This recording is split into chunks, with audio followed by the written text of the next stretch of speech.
Bonjour à tous, une nouvelle prédication en ligne pour vous aujourd'hui pour animer le culte à distance qu'on peut vivre ensemble. C'est une nouvelle prédication que je vous propose parce que celle que j'ai mise en ligne vendredi était réchauffée, vous l'avez remarqué, et j'avais envie de partager avec vous le texte qui a été proposé en réalité la semaine dernière aux communautés chrétiennes. C'est la semaine dernière que les chrétiens ont lu le texte de Jean 4 qu'on va lire nous aujourd'hui. C'est pour des raisons parfaitement inintéressantes liées au virus que j'ai interverti les textes. Et donc je lis aujourd'hui celui que la plupart a déjà entendu la semaine passée. Avant d'écouter ce texte, je vous propose un moment de recueillement. Juste avant de nourrir la foule au désert, Jésus disait à ses disciples agités: venez à l'écart dans un lieu désert et reposez-vous un peu. Le culte est chaque fois à nouveau, temps du désert, temps où on consent à se vider de tout ce qui nous encombre et qui fait déborder nos vies, un temps où on a soif et faim d'une parole nouvelle. Le culte est chaque fois à nouveau un temps de repos pour se refaire des forces, pour se renouveler en secret, pour se retrouver en vérité. C'est un temps de grâce et d'attente, de paix et de repos auquel Dieu nous invite.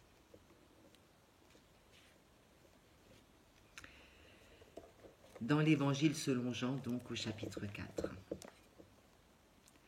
Jésus quitte la Judée et il retourne en Galilée. Pour cela, il doit traverser la Samarie. Il arrive près d'une ville de Samarie appelée Sichar, elle est près du champ que Jacob a donné à son fils Joseph. À cet endroit, il y a le puits de Jacob. Jésus est fatigué par le voyage, il s'assoit au bord du puits. Il est à peu près midi. Une femme de Samarie vient chercher de l'eau. Jésus lui dit: donne-moi à boire. Ses disciples sont allés à la ville pour acheter à manger. La femme samaritaine dit à Jésus: comment, toi un juif, tu me demandes à boire à moi, une samaritaine? En effet, les juifs n'ont pas de contact avec les samaritains. Jésus lui répond: tu ne connais pas le don de Dieu. Tu ne connais pas celui qui te dit: donne-moi à boire. Sinon, c'est toi qui demanderais à boire, et je te donnerai une eau pleine de vie. La femme lui dit: Seigneur, tu n'as rien pour puiser de l'eau, et le puits est profond. Cette eau pleine de vie, où peux-tu la prendre? Toi, est-ce que tu es plus grand que Jacob, notre ancêtre? C'est lui qui nous a donné ce puits, et lui-même, avec ses fils et ses bêtes, il a bu l'eau de ce puits. Jésus lui répond: si quelqu'un boit de cette eau, il aura encore soif. Mais s'il boit l'eau que je lui donnerai, il n'aura plus jamais soif. Au contraire, l'eau que je lui donnerai deviendra en lui une source, et cette source donne la vie avec Dieu pour toujours. La femme lui dit: Seigneur, donne-moi cette eau, alors je n'aurai plus soif, et je n'aurai plus besoin de venir puiser de l'eau ici. Jésus lui dit: va appeler ton mari et reviens ici. La femme lui répond: je n'ai pas de mari. Jésus lui dit: tu as raison de dire je n'ai pas de mari. En effet, tu as eu 5 maris, et l'homme que tu as maintenant, ce n'est pas ton mari.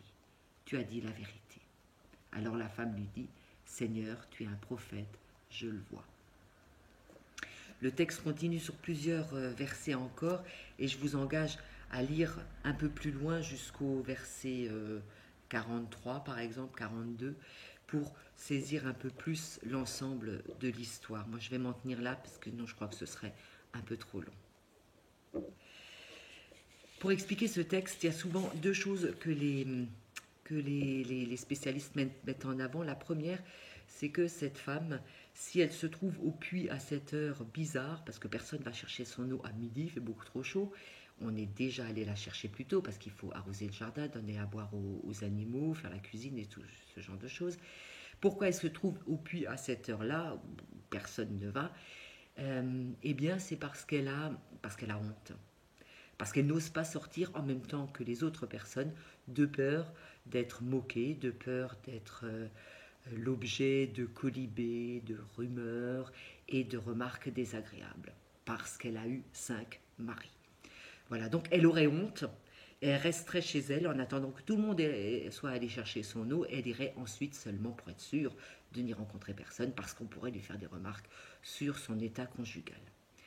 Alors c'est une explication qui ne me satisfait pas beaucoup, parce que des femmes qui ont une vie conjugale, on va dire irrégulière, il y en a eu d'autres, et je ne crois pas que ce soit une raison suffisante pour ne pas s'y trouver en même temps que les autres.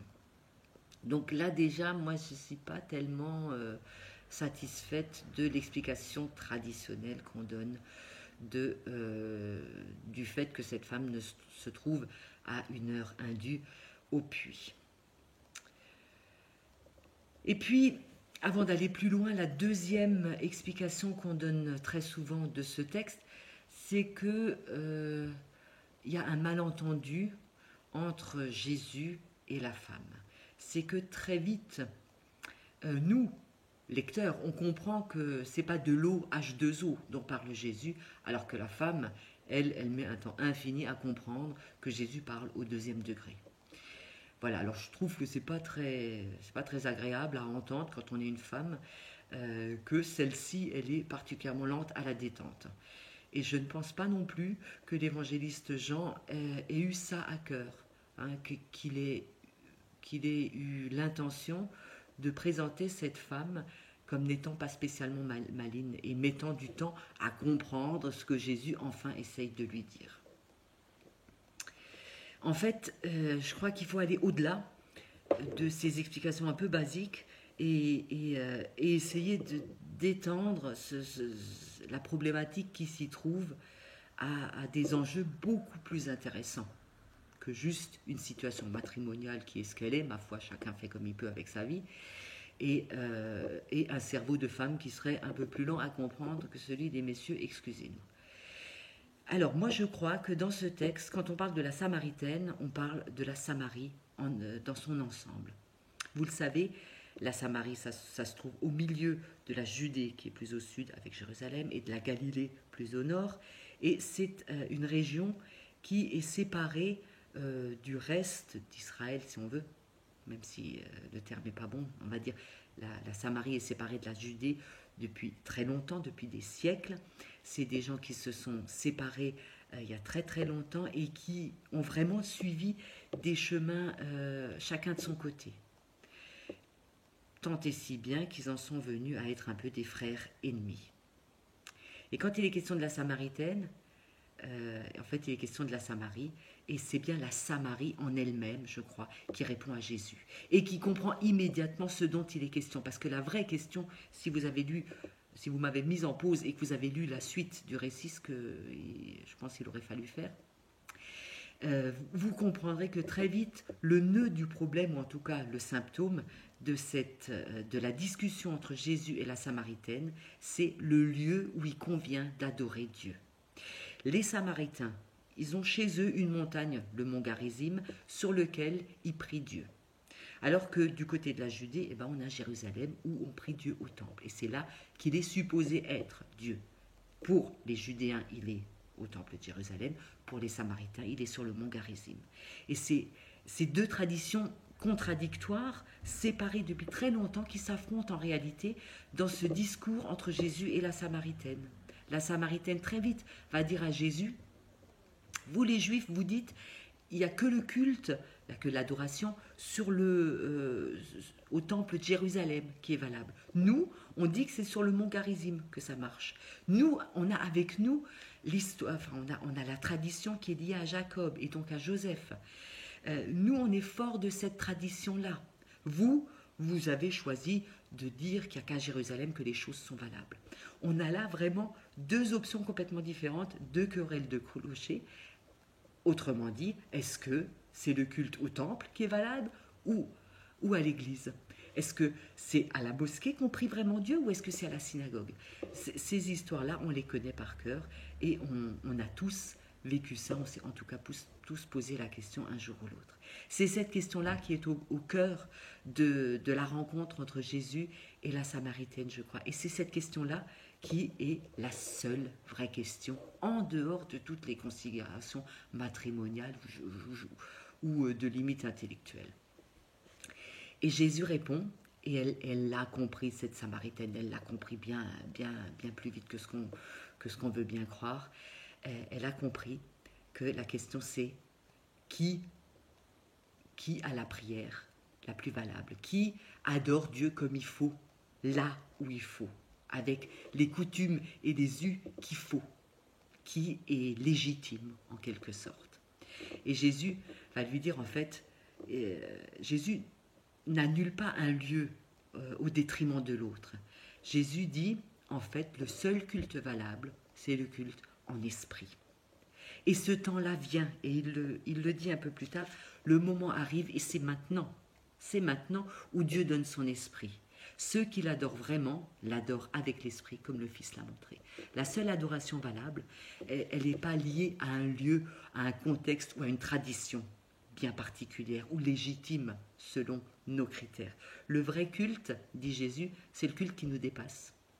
C'est le culte qui se fait en dehors de nos critères, en dehors de nos lieux, de nos traditions ou de nos interprétations. Le vrai culte, il se fait en esprit.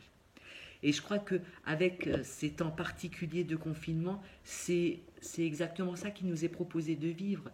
Le vrai culte en esprit, il ne se fait pas au temple, il ne se fait pas à l'église, il se fait dans la communauté, dans la communion les uns avec les autres, même à travers un ordinateur, une tablette. Le vrai culte, il nous est proposé de le vivre maintenant, avec cette communauté, cette communion que nous formons en ce moment même.